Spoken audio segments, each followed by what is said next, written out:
Hello, I'm Spencer Hodgson, and I will be presenting my PowerPoint today to Nathan Affleck, and it will be on George Gershwin.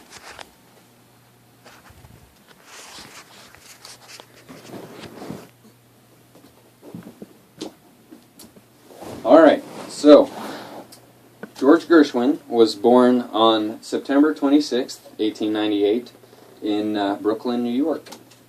And he decided to pursue a career in music after he went to a violin recital to one of his friends when he was 10 years old. And then when he was 17, he published his first song. So his musical life, well, a lot of his work was done with the help of his brother Ira, who wrote the lyrics to a lot of his plays like Lady Be Good, and then his only opera, Porgy and Bess. And then in 1924, he published his most famous work, Rhapsody in Blue, and played it with Paul Whitman's orchestra.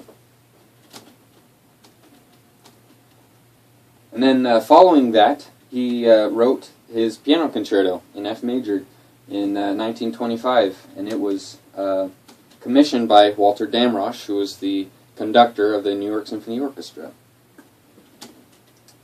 And Gershwin had to receive a lot of training to write this concerto, so it wasn't all that easy for him.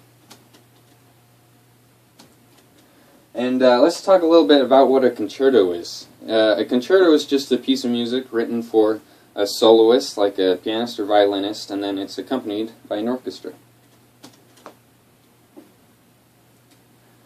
The form of a concerto, or how it's put together, is usually the first movement, or part of it, and there are three parts. The first will be fast, then the second is usually slow, and then the third is fast again.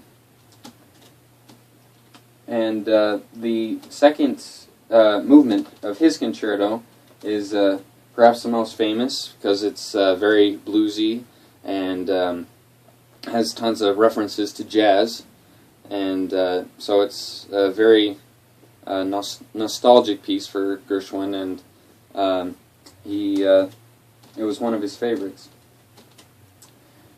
And the reception of the piece was very good by the audience when Gershwin performed it, and however, the critics weren't very well sure of it, because they weren't sure if it was jazz or classical, so they had very mixed reviews on it.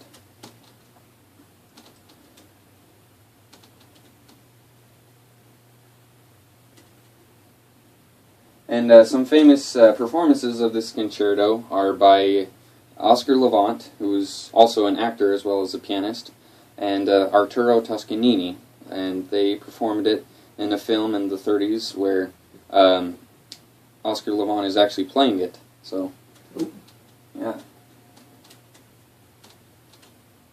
Gershwin's last years were very not easy for him, because he developed a malignant tumor in his brain, and unfortunately he died on July 11th, 1937, and was buried in Westchester Hills Cemetery in New York. It's very sad.